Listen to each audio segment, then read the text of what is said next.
Nimbus. The space gate to Dark World is charged up and now open. Welcome back, X, YouTube, Twitch. It's your boy KDZ bringing you guys another market watch. And again, guys, the reason why we do these videos because I have a huge passion for trading card games. I love talking about trading card games and want to continue to build a community that has the same love and passion for admiring all those gorgeous lore windows as I do. And with that, let's get into it. Left off yesterday, we were talking about Burning Abyss, Max Rarity, Burning Abyss, different things of that nature. Fan favorite theme. A lot of the Max Rarity cards are well under EBP base prices for what they would be, for what they could be coming out of sets. So a lot of the Burning Abyss cards are primed right now. Of course, guys, it's not a financial advising channel. None of this is financial advice. I'm just telling you guys how I look at these TCG markets. And like I said, I just seeing these Burning Abyss cards to be primed. I think they do have some pretty dope lore windows. Some pretty dope settings in the lore windows that take you on a ride to do some world building, do some lore building. But of course, we coming to the main topic on the block as always. We still within the first 2 weeks of the 25th anniversary Rarity collection being dropped, which is crazy. At the end of this week, we're actually going to get Valiant Smashers. Like I literally have zero interest in Valiant Smashers. Like I haven't looked at it once. And even when it drops, I'm gonna probably look at it on opening day, but I gives no fucks about pre-sales for Valiant Smashers. But I've been watching a lot of deck profiles over the past week or so, guys. Like we got Labyrinth and Rescue Ace and Horus and what else? Dragon Link. Before I did this hopped on this live stream, I watched the Pendulum Magician deck profile because I've been looking, guys. I've been looking for the cards that people have been playing that you can get, QCSR Starlight Rare right now, because those cards, guys, like this set is new. It's a week old. So if you really haven't been around the Yu-Gi-Oh secondary market or the TCG secondary market for that matter, you notice like the cards are always their cheapest on like the first couple of months when they release. When people are trying to fire sale them, make quick sales so they can take that capital and they can reallocate that to the newest sets that are about to drop. So they're trying to get rid of them as quickly as they can. Looking at the Rarity collection, I think we might have to go to like page 3 because there's so many of the same cards that should be regurgitated like at the top of the list. Yeah, you see, we go to page 3, there's still Pot of Prosperity's Ash Blossoms on the first page. These secret rares and these platinum secret rares in this set, though, they pop, though, guys. They pop really hard. I'd be hard pressed to not go for these secret rares over any other copy of a card. Like say there's a copy, unless it has an original print secret like in a core set, I'm picking the secret up out of here. Like if like Borlo Savage Dragon does not have original print secret in Savage Strike. Borlo Savage Dragon has Prismatic Secret and a Mega 10. It has a reprint secret in Battles of Legend, a Crystal's Revenge, and then it has the secret rare in this set. However, I feel like the secret rare in this set hits the hardest. It pops the most. It sparkles the loudest. Like the sun shining through the clouds down on the trees, creating that golden glow on the leaves. It sparkles the hardest. Forbidden Droplet, however, I would prefer the Rise of the Duelist, the original print secret, even over the 25th Rarity Anniversary Collection secret or the Mega 10.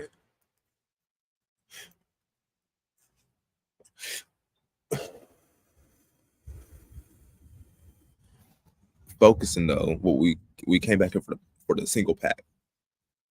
25th anniversary Rarity Collection booster packs. 27 listings as low as 375, market price 390. Now you're supposed to get a QCSR every 8 packs. So if you look at it from that perspective, it'll run you $32 to pull a QCSR from packs because packs are $4. It'll run you $32. So the base price for any QCSR right now should be around 32 because that's what it will take for you to pull any of them at random. It's $32. So when we go look at a lot of the QCSRs, the majority of these guys, they're under $30, but you can see like these cards that, well, Baron is actually like $40. It's not actually 34. But like Forbidden Droplet was hovering around the $32 price point for the longest before it spiked up to 37. Evenly Matched, it's fallen back down to the $32 price point after it spiked up, even though like Evenly Matched, this is the first extra rarity printing of Evenly Matched that we've then received. So I think evenly matched is hella undervalued because of that. Nibiru, the primal being of 47 listings as well as 31.99, market price 36.12. It's around that $32 price point. Called by the Grave, 29 listings as well as $27, market price 29.34. It's around the $32 price point. It actually spiked up to 40 and it's fallen back down when it was like at 15. Dark Ruler No More, again, another card that spiked up to like 38. It's falling back down, 49 listings, so it's 22.95, market price 24.73 for Dark Ruler No More. Tour Guide from the Underworld, another card. It's trying to appreciate towards that $32 price point. But what I really want to look at is like the 2-for-1s, the 3-for-1s. When you get down here to the $15, between the $10 and $15 cards, you got Dimension Shifter, which is a 3 of in a lot of different road decks, Exo Sister, Flawonderies, Grand Maju, decks like these, that can take advantage of cards being banished. I'd be hard pressed to think if we didn't get Thunder Dragon Colossus back that people wouldn't be playing Dimension Shifter. Like I could almost guarantee that their main deck in Dimension Shifter at that point. But Dimension Shifter for it to be a hand trap, 52 listings as well as $14.99, market price $16.70. You can get the 2-for-1. Estimated base price $32. You can get 2 Dimension Shifters for the price of what it would cost to pull one. Nadir Servant, extremely similar to that. 26 listings, so it's $15. Market price $16.27. That's actually been appreciating. Dimensional Barrier, staple, currently used right now. Rhoda, staple, currently used right now in all formats. Rhoda is used. This, is, in my opinion, is max rarity. And 2-for-1. Change of Heart now available. 2-for-1. I'm really surprised with the Nadir Servant falling at Albaz like demand. Like both of them 26 or less listings, both of them around the $15 price point, both of them are 2-for-1. They're still on deal mode for what a QCSR should be in the set, but considering they're tied specifically to like certain play styles, whereas Dimension Shifter, Dimensional Barrier, Change of Heart, Road, they're more generic. Summon Limit more generic, and it's actually rivaling them in price. Gives me some cause for pause for the Albaz, Nadir Servant, Dogmatica Ecclesia lore. Again, Dogmatica Ecclesia over here, 1098, market price 1159. The thing about Dogmatica Ecclesia, however, though, is that this is second place.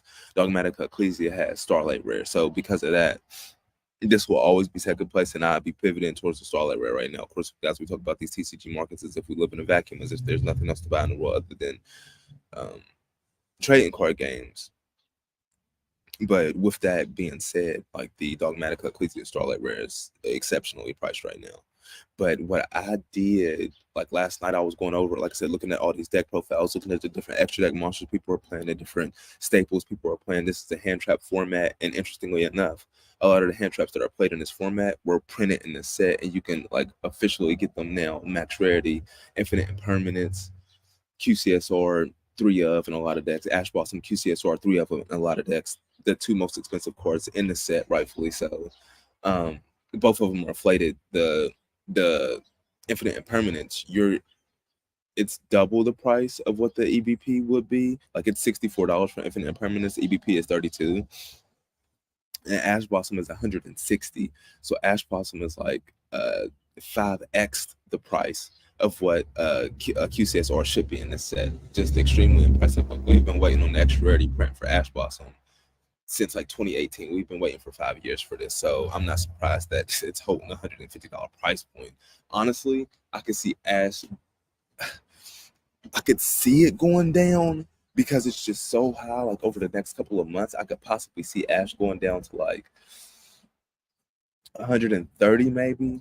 But I don't think you're really. It's way over the EBP, but I don't think you're really going wrong with grabbing it, at 150 for a card that's probably going to be used, until they hit it on the ban list at 3, to be honest.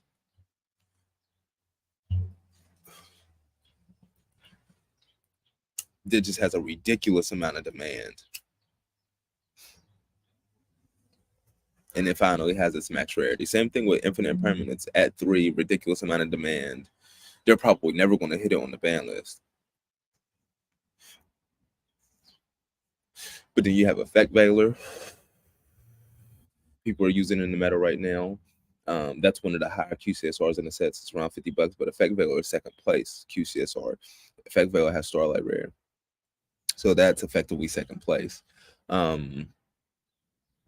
Nibiru is first place in here. It's the best value out of those. It's actually around the EVP, and it's used as a 3 of in a lot of different decks right now. Dro doesn't have the QCSR, unfortunately, but that's being used heavily in the meta right now. Lightning Storm is in here, but that has Starlight Rare, so the QCSR is second place for Lightning Storm. Another card, just exceptionally valid. Like these staples right now are outside of Ash. Ash and Empire are probably like the only extra rarity staples that are like above the estimated base price. Like the Starlight Rare for Lightning Storm is way down. Starlight Rare for Triple Tactics is way down. Starlight Rare for Pot of Prosperity is way down.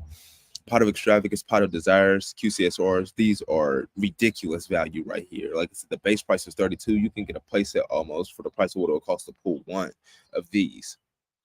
These I'd be looking at grabbing 2 playsets of. Easy money, as Poncho would say. And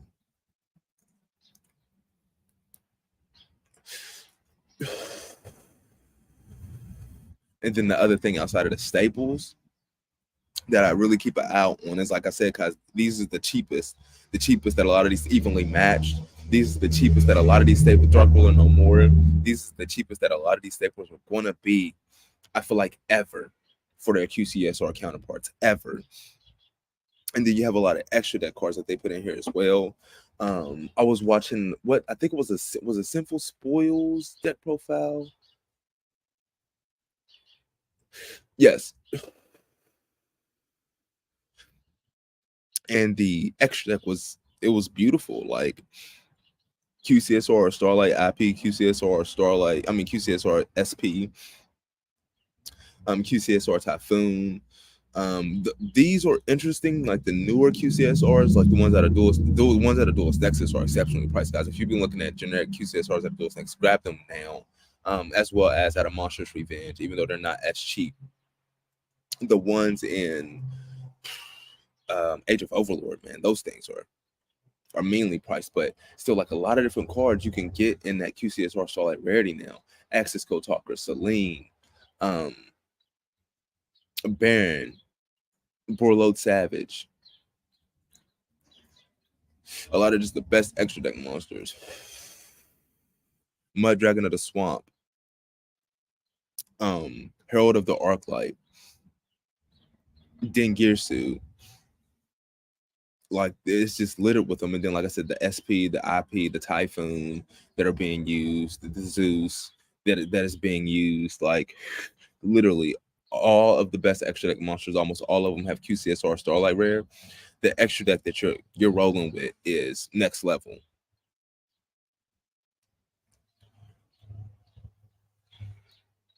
Just watch your cards at tournaments, guys. Because it's like I was a proponent of not using max rarity cards before playing Master Duel, but like I said, after playing Master Duel, after building affinities, relationships, attachments to decks, and then after building those attachments, wanting to like personalize those decks to show the affinity, to show the attachment, and then understanding the meaning for max rarity. I'm a huge proponent of max rarity now, huge, and a lot of different max rarity cards are hella cheap right now, but they're still valuable. Like if you have a lot of them in the same extra deck, you're looking at $1,000, $2,000 extra deck. $2,000 deck. Like you come with a deck that has 3 QCSR Ash Blossoms, 3 QCSR Infinite Impermanence, 3 QCSR Nibiru's, 3 Starlight Rare Effect Veilers, and then we haven't even gotten to like the main deck and the engine and the extra deck or the side deck. 3 QCSR evenly matched. Like we've already hit $1,000, and we're just talking about the staples in QCSR or Starlight.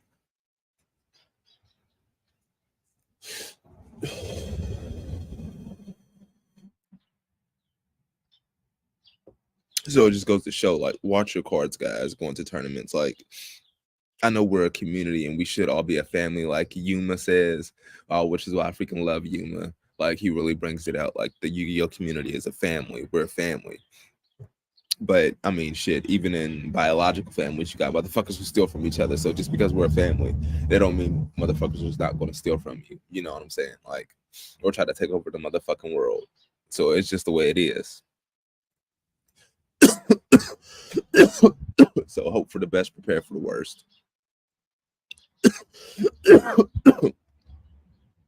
In that regard.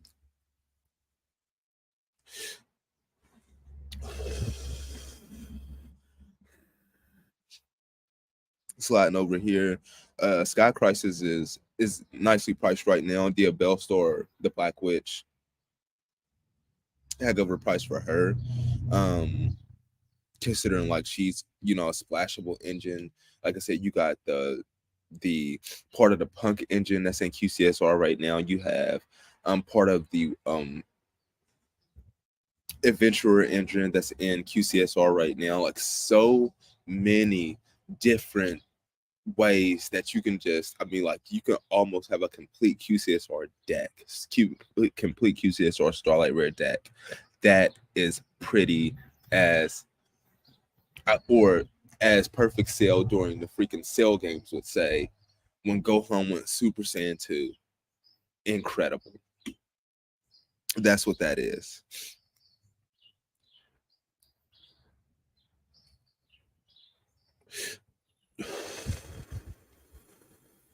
And it's just what a time to be alive to be like a Yu-Gi-Oh player. And like a hella diverse meta game where you could play almost any deck. Like what? This is an exceptional time for Yu-Gi-Oh. Um Age of Overlord booster box is still $70, so the EBP for a QCSR is still around 280. That's why I say Sky Crisis is nicely priced right now because it's 170. It's $100 off. It's on sale. It's not a 2-for-1, but it's still on sale.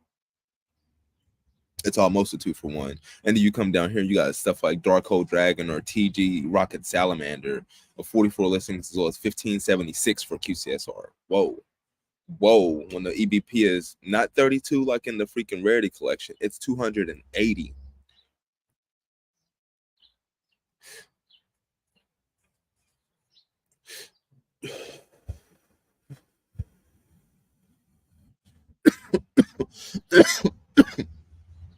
Excuse me. There's a couple other things I wanted to look at. It's just like I went back in and I snagged like a lot of the extra deck monsters just to have at least one of. A couple of them I skipped on. Like I skipped on Borlo Savage even though it's $10. I think I might go back and grab it because compared to like it's 10% of the price of the Starlight Rare. But it's second place, which I'm not a huge fan of. I'm like, if I'm going to run second place, you know what I'm saying? If I'm not going to run max rarity, then I'm a proponent of running like a secret rare if they have it, or the cheapest version, like a common if they have it. But considering I could get the QCSR for $10, that's nice as shit, man. Like for Savage, that's nice as shit for a really nice ass looking copy. It's hard to pass that up, even though it is second place. And it's hard to pass up the $100 copy as well, even more so.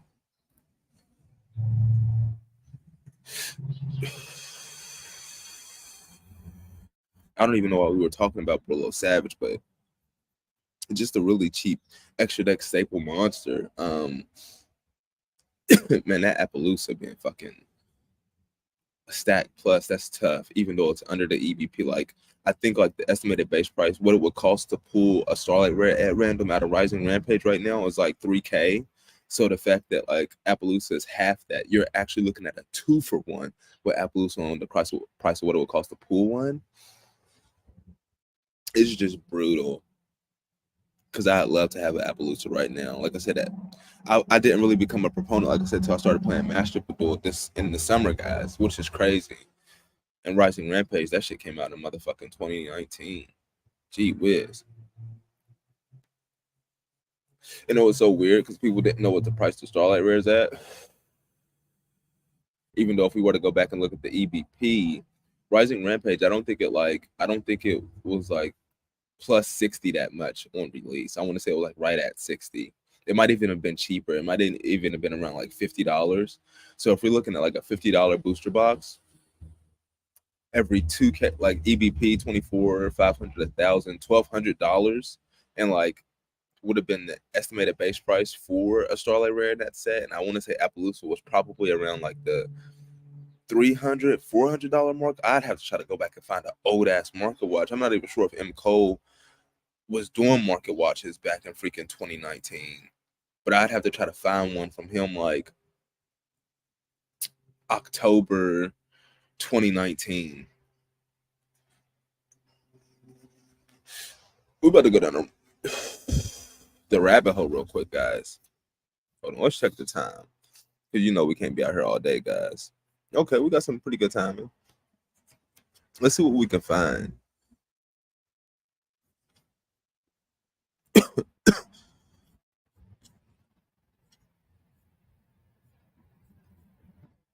Let's look at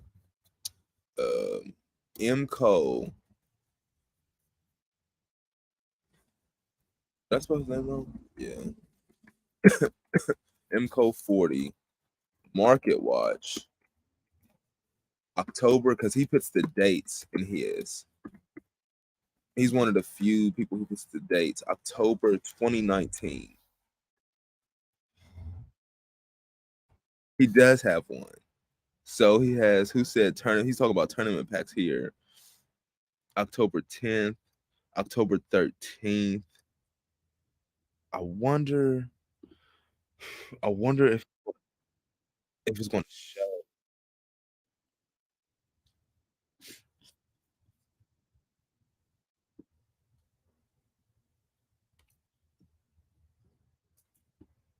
What what are we looking at? Flame, but guys, I just started doing my market watches this summer, so I don't have receipts that go back this far. I mean, look at TCG player.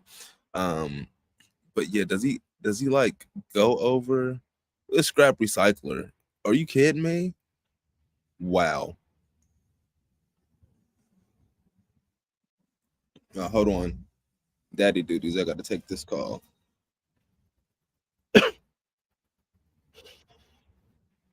What's going on? Yeah, everybody's fine. I was doing a market watch right now though. I was about to end it, go back in. All right. Um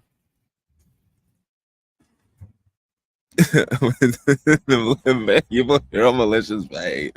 Near $85, guys. Grab your malicious bays now. Shout out MCO for this. For putting a freaking date in his market watch. So it makes it easy to freaking filter it and search it. Come on.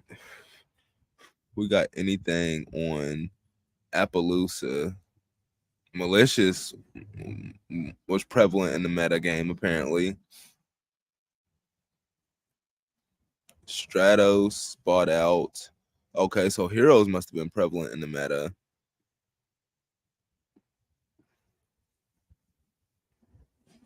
Fairs. Oh, Fairs just got the QCSR. Would you look at that?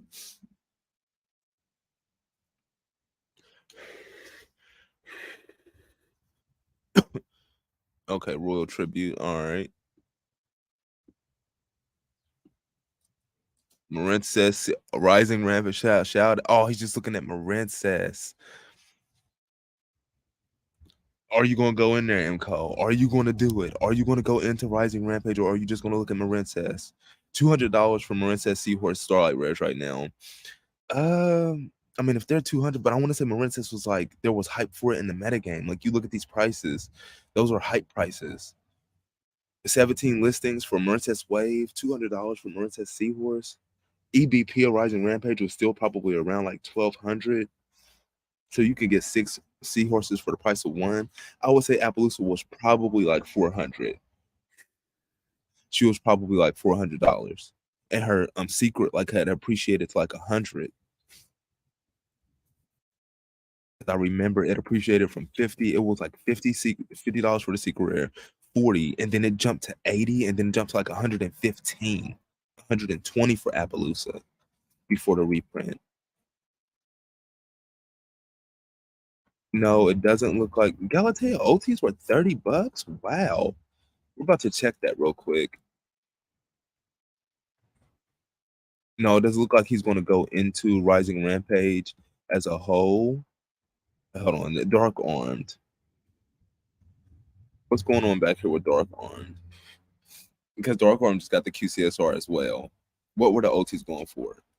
Near mint on limbs, 200 going up to $300. And the secrets,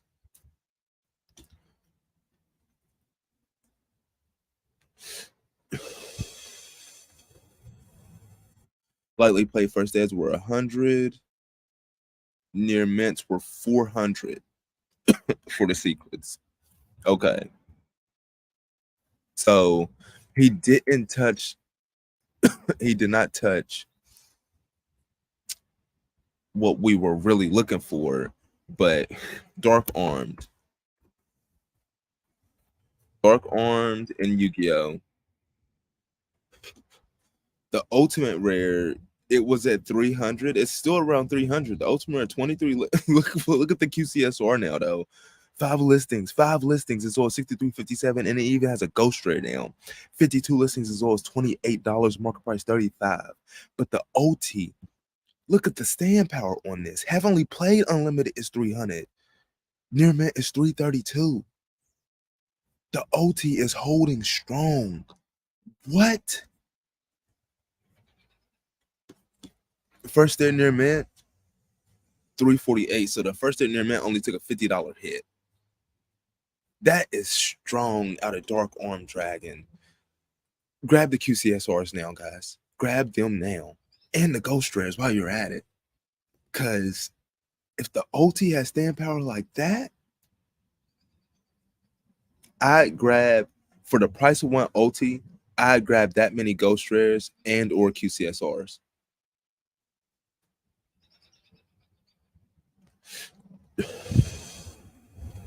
Straight up.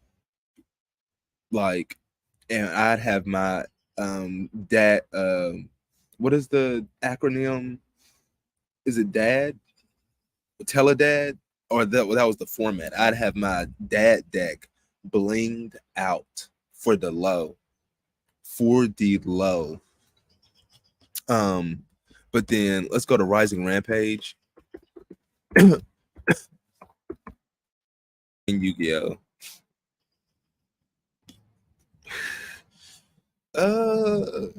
Seahorse is still around at like the $200 price point. It's actually like a little bit cheaper, but I mean the EVP, the base price of the base price of the booster box is at $190 now. So there's a huge difference. The price of the booster box, the price of seal goes up, then the price of singles will go up inevitably, particularly the high end, extremely rare ones to pull. Whoa, and Appaloosa is back to deal mode. She's a stack right now. What? I had to channel my inner Little John. What am I looking at right now? All right, guys. Hopefully I provided some value with this live stream market watch. Like Kakarot, send us your energy so we can get that space cape charged up for a part one, because our economy is inflated as hell right now and collectibles are on deal mode. And with that, we're going to be getting up out of here. Nimbus. Are we in there? Are we in there? Yeah, we in there.